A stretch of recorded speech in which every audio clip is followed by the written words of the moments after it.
In the headlines, MP for Roseau Central, Joseph Isaac, severs ties with the United Workers' Party to represent his constituency as an independent.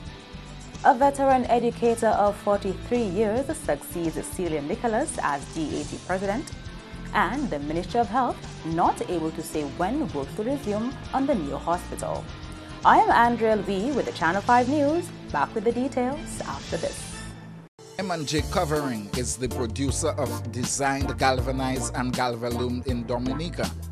They design to your specifications, color and length, 4 styles of galvanized and galvalume pre-painted roofing sheets as requested, and supply all your galvalume accessories. M&J Covering helps you control spending and reduce waste. At M&J Covering, they are also equipped to build your roof to precise standards anywhere on island.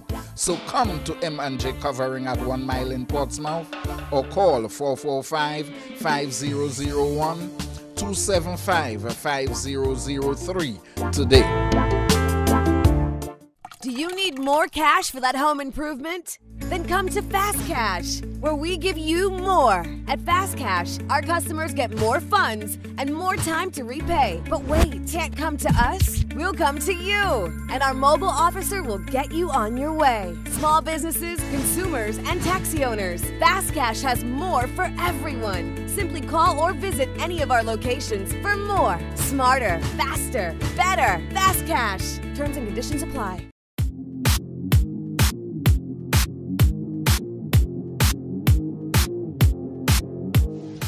Thank you for staying with us. First up, the United Workers' Party has lost another elected member of Parliament following Joseph Isaac's shocking announcement that he will represent the Roseau Central constituency as an independent candidate in Parliament. Iduna Jean-Baptiste explains. Joseph Isaac's leave from the party follows Joshua Francis's resignation from active politics in December. Vowing to remain fully committed to improving the lives of his constituents and Dominicans, Isaac announced on Wednesday at a news conference that he will do so on an independent ticket. He said this was after months of soul-searching and thought, and after observing the plight of his constituents post-Hurricane Maria. It is with a heavy heart, after much consultation with a number of my constituents and Dominicans in general, I have decided that at this stage, it will be better served in the interest of all concerned if I step away from the United Workers' Party and pursue the interests of Roseau Central and Dominica as an independent member of Parliament. In this regard, I will advise the Honorable Speaker of the House to make provision for me to be seated in Parliament as an independent member. In this capacity, I want to send a clear message of my intention to work with the government of Dominica in the furtherance of its stated desire to build a more resilient, a more climate resilient Dominica. I am prepared to support measures that I consider well-meaning and likely to redound to the benefit of the people of Roseau Central and Dominica. I will oppose measures that are poorly conceived or not likely to work to the benefit of the people. Isaac, who describes himself as a 99% statesman and 1% politician, pointed out that the events associated with the most recent disaster pushed him to that decision. The advent of Tropical Storm Erika and the catastrophic damage of the Category 5 Hurricane Maria has further cemented my view that we require a more nationalistic approach to politics in Dominica. Something cannot always be right simply because my side is saying it, and by the same token, wrong because it is being said by my political opponent. I do not support the politics of derision, neither do I affirm to the politics of hate to the point where there cannot be a meeting of the minds. He is advocating for unification where all ideas can contend, calling for the bar to be raised with a focus on what is in the best interest of the country.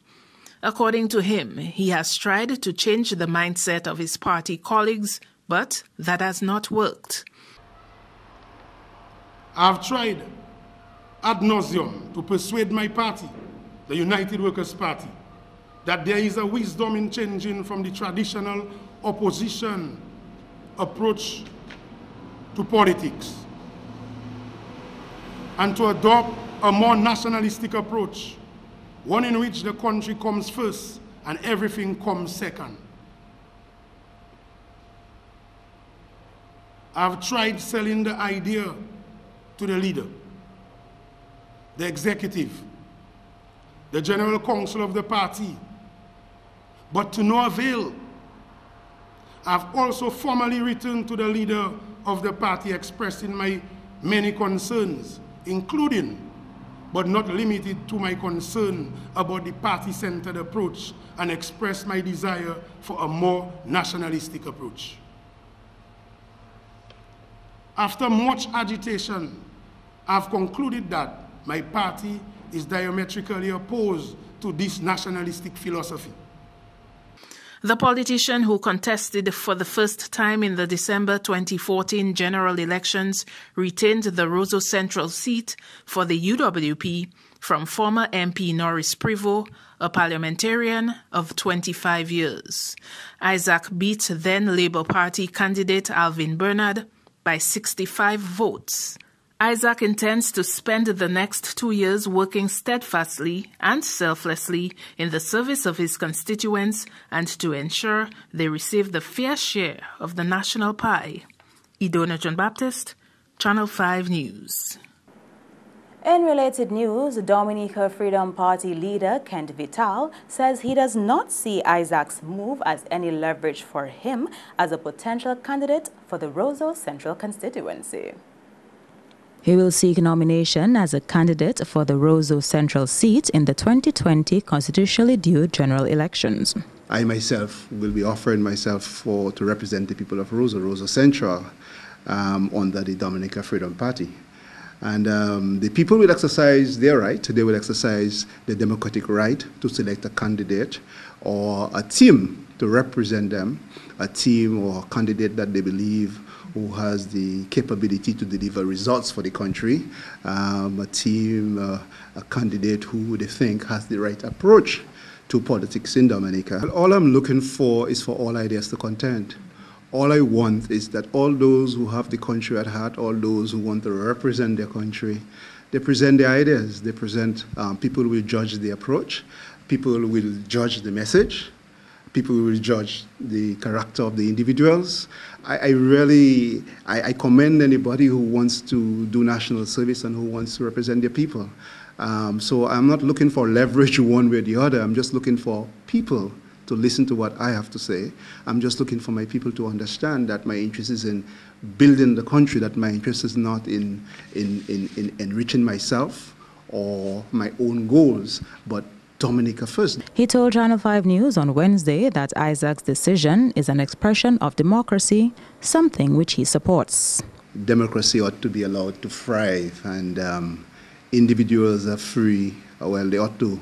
Some individuals choose to offer themselves, and they choose to do it in different ways. We can associate with different political parties, or we can choose to represent the people on an individual basis. That's what our democracy allows for, and that's what it ought to be. And Mr. Isaac has apparently exercised his democratic right to do that.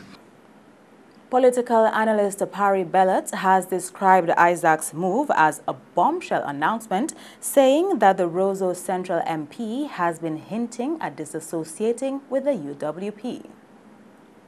Because I noticed a couple of weeks he was making statements that didn't seem to be fully in line with what the political leader had been saying. But I didn't think too much of it. I just said, well, maybe he's trying to show he has an independent view now and then.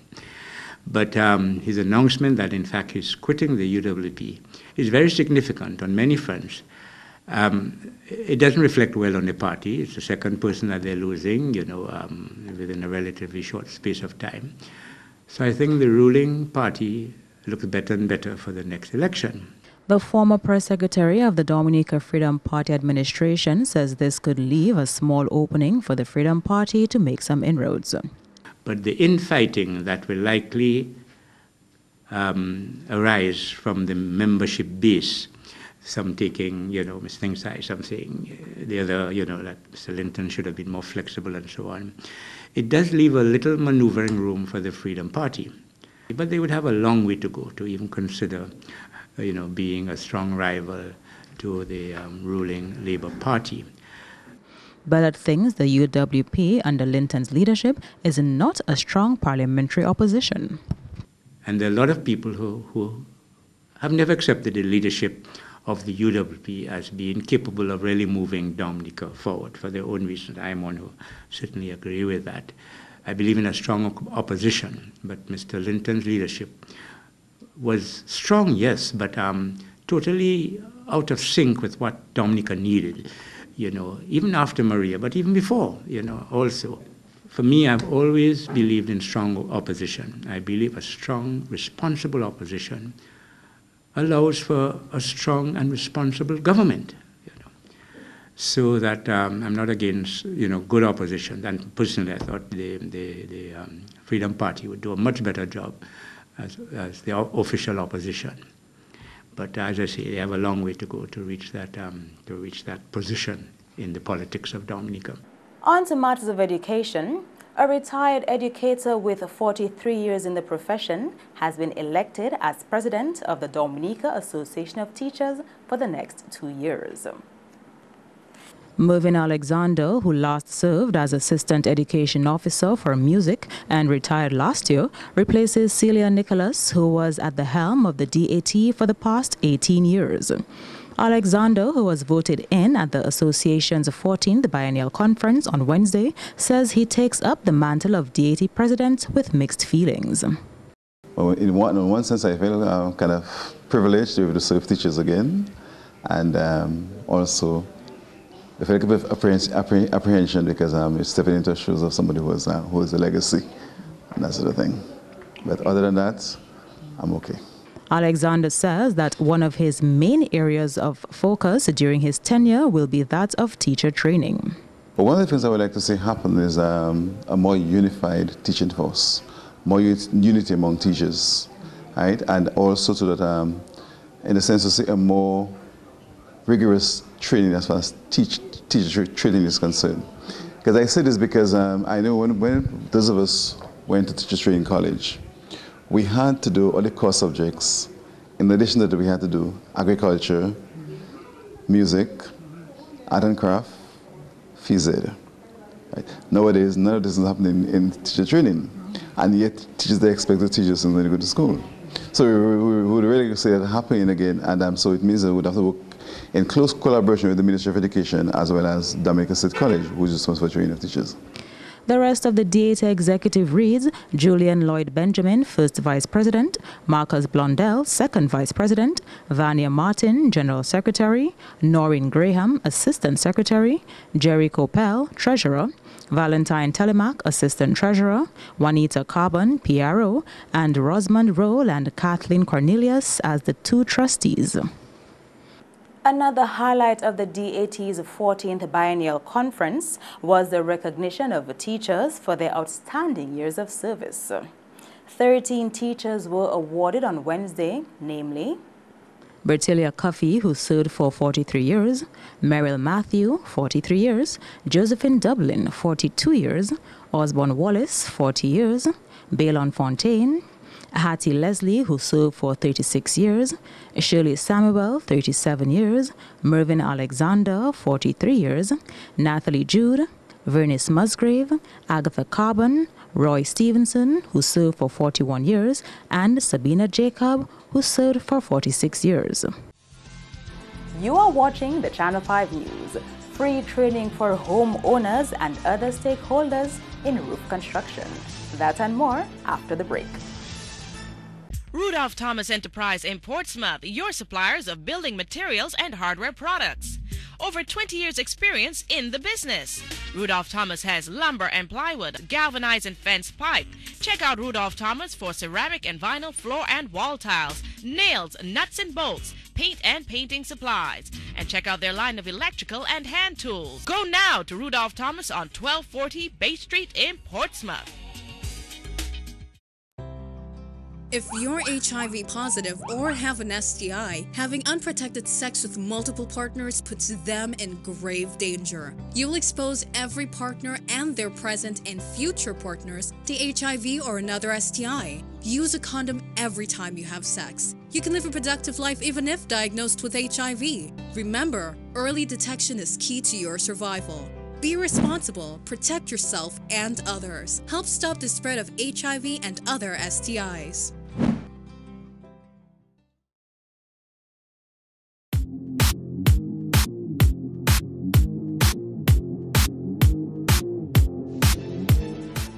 Welcome back. No set date yet for the resumption of works on the new National Hospital.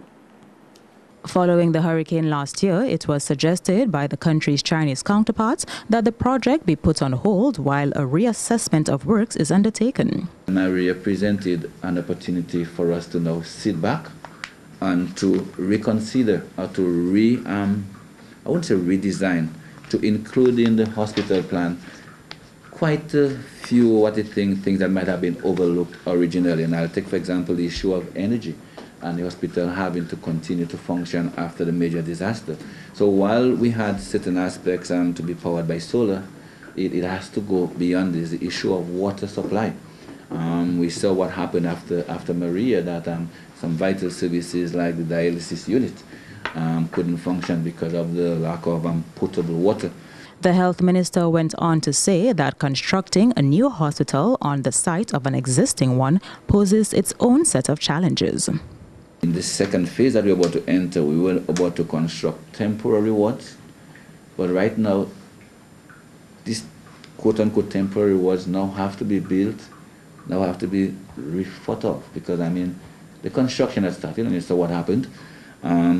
The temporary in this case would just have to be for use. We cannot now, with the advent of Maria, now go ahead and build temporary water that are going to be flattened by any wind, because these are water that are going to house patients while the permanent wards are being constructed. So we are going to meet with the Chinese counterparts pretty soon. We are hoping to meet with them in the coming weeks to sit down, because we would have our own ideas as to what are some of these changes that we want to see happen. Daru says the review of the project could result in an increase in project cost, a decision which needs to be made at the policy level. Definitely mean a decision to be taken at the policy level, because some of these changes would definitely mean an increase, most likely, in project costs. A decision that would have to be taken, of course, at the higher level. Yeah. The issue of construction resuming would depend on how quickly we can close the bilateral discussions between the two countries, and I think the quicker we do this, so I would be lying if I can give a definite time when we can start. As I said, we are yet to even begin sitting. We are ready, but we are now waiting a date from our Chinese counterparts. Teachers have been challenged to find their role in increasing the country's resilience in the face of climate change. The call came from Minister for Education Peter Seja when he addressed the 14th Biennial Conference of the Dominica Association of Teachers on Wednesday. Seja pointed out that climate change is the new reality and teachers must find their place in the country's grand scheme of developing climate resilience. What is the role of education in increasing the resilience of our country? What is the role of our teachers? And how can the Dominica Association of Teachers be proactive in helping us build our climate resilience? These, friends, are some of the questions that you need to address. And I am hopeful that you have begun to seriously consider the place you can take in our efforts to make our schools safer spaces for children in the event of emergencies brought on by disasters, whether natural or man-made. Keynote speaker and registrar at the Dominica State College, Shyla Esprit, says the teachers need to rethink the concept of schools as shelters as the country aims to build back better. If you want to build back our schools to be better than they were, you need to stop obsessing over the buildings right now. Yes, they matter. I'm not here to tell you they don't.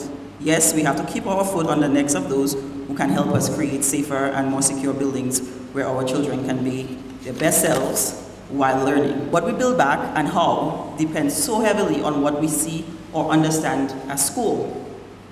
Perhaps the first step to building better is to reimagine our concept of school itself and redefine it as the shelter for our future selves. Our children here are not yet at great threat for being shot in a classroom, but we certainly can recognize the ways in which our school has not always sheltered them in the most necessary ways. Are we creating spaces for them for free expression of their talents and ideas that have nothing to do with a fixed curriculum and a syllabus that we have to cover? The culture of our school has to be transformative and restorative and actually make a home for children who otherwise have nowhere else to feel safe, sometimes not even in their own heads. The 14th Biennial Conference of the DAT was held under the theme, Building Better, the Dominica Association of Teachers equipped for the challenge. And Managing Director of JAWS Sales and Services, Stephen Astefan, is taking steps to address his concerns over what he says is shoddy roofing practices in the aftermath of Hurricane Maria. In order to tackle the problem, Astefan has reached out to SCL of Trinidad, a world leader in the construction industry, to organize a training symposium for technical stakeholders and homeowners, the first of which begins on Thursday. After Hurricane Maria, I, with my long-term relationship with SCL out of Trinidad, requested the agency for Simpson Strong Ties. Within the second week, I was over speaking to them, and we got the agency. However, we have been supplying strong ties, and I going around to various construction sites, realized that some of the ties are being used inappropriately. The fixing material, sometimes the fixing nails were smaller than what is required. Sometimes they were insufficient fixing. There is now the trend of thought that we should embed the rafters into concrete and drill a half-inch hole and use rebar, which I disagree with because the lumber shrinks and you'll have shaking of the rafter and most likely you'll have splitting of the lumber in that case. So I requested from Simpsons for them to bring down the technical specialist out of the US. He's based in Texas. Carpenters, contractors, and engineers are all expected to attend the free symposium, which begins at 9:30 Thursday morning at the St. Alphonsus Parish Hall in Goodwill. I requested from Simpson not only to come down to deal with roofs, but to deal with, he will be speaking tomorrow about different grades of lumber. He'll be speaking about fixing from foundation to plate. So not only can you have a resilient roof, but you can have a resilient timber structure, a timber house to withstand hurricane. Because before we started doing concrete structures in Dominica, a lot of the Creole structures in town are wooden structures and they survive. They use wood pinions, wood pins to fix it, and they've survived. So basically we're in the new age where you use metal fixing to reinforce concrete to timber and timber to timber connections. So they're engineers connections, and tomorrow you will see that they have laboratories where they simulate hurricanes and they simulate hail, they simulate fires, and they test the structures for the various wind loadings. This is the Channel 5 News. Stay tuned for your sports highlights with Kenny Williams.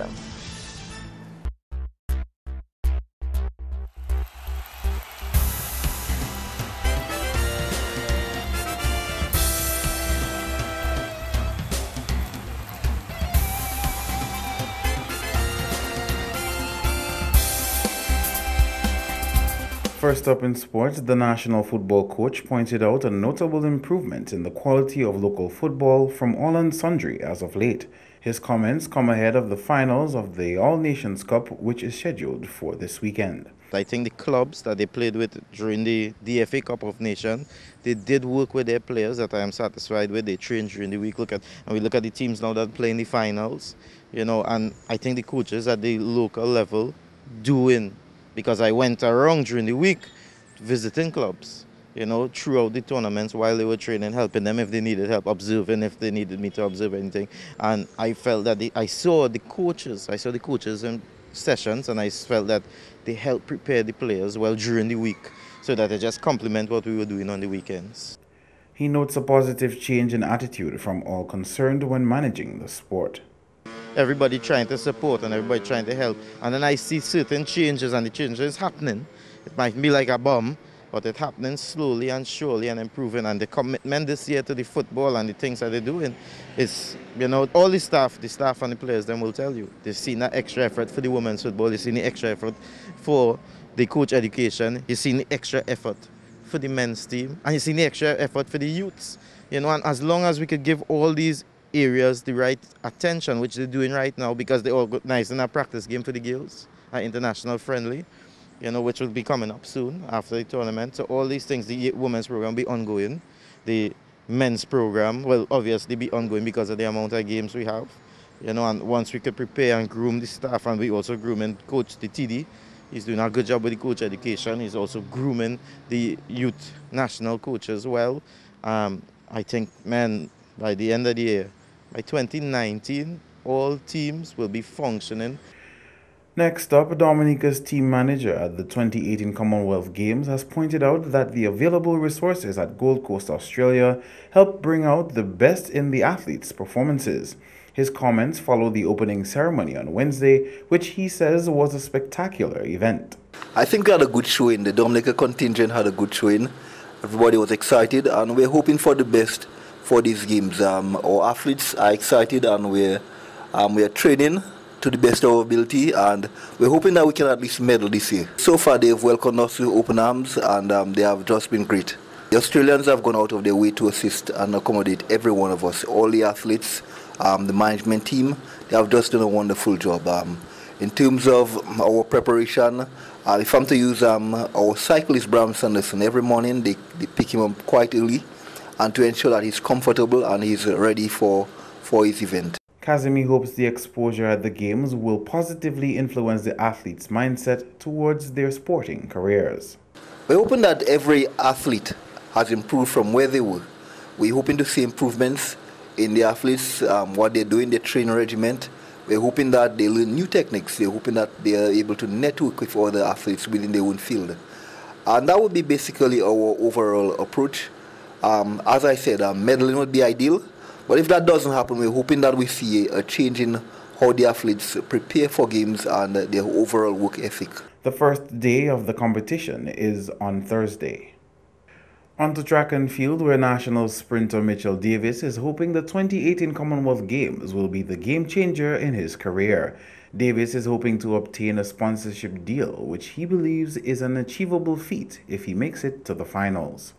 Just making it to the finals at the Commonwealth Games, that means you'll be like the top 8 in the Commonwealth, and these guys in the 200 meters especially, coming here to compete are like top class in the world. So if I could make it to the finals, come top 8 in the Commonwealth Games, obviously the sponsorship and the endorsement companies will be seeing that, and they'll want me on their team. I am just going out there right now to showcase my talent that God gave me, and use that talent to glorify God's name. So look out for something good. Round 1 of the men's 200-meter event is carded for April 10 at Carrara Track Stadium in Australia. On the netball scene, national coach Jennifer Nanton is hoping a 4-month training will be the driving force behind Dominica's success at the 2018 Jean-Pierre Caribbean Youth Netball Tournament in St. Lucia.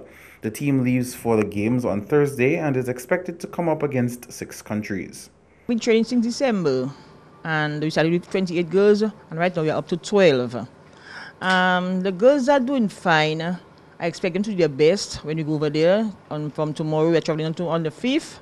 And hopefully, I just wish that they do their best and keep the position we have. We were third in 2016. And hopefully, I wish we will come top. Usually, we have 3 divisions, under 20, under 16, and under 14. But this year, we only had under 20 and under 16. We didn't see the under 14 to really get girls.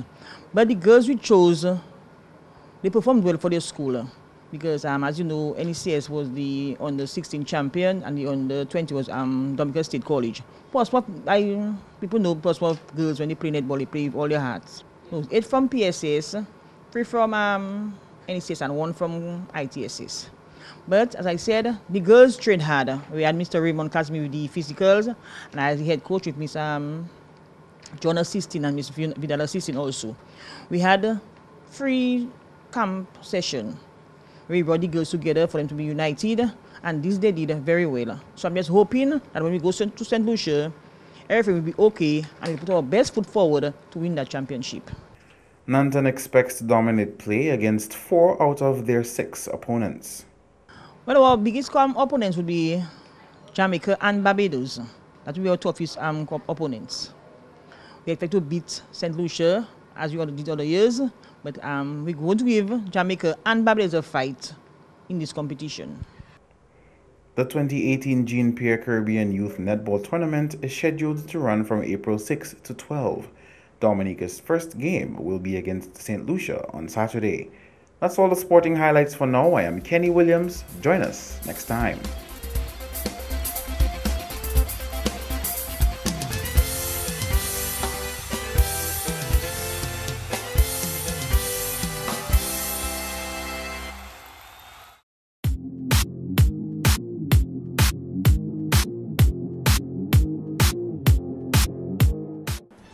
To end the news, the headlines again. MP for Roseau Central, Joseph Isaac, severs ties with the United Workers' Party to represent his constituency as an independent. A veteran educator of 43 years succeeds Celia Nicholas as DAT president, and the Ministry of Health not able to say when works will resume on the new hospital. Feel free to contact us at news@marpin2k4.com. You can also access our past newscasts on our YouTube channel. On behalf of the entire production team, I am Andrea Louis, and to all of our viewers around the world, thank you so much for watching. Join us tomorrow.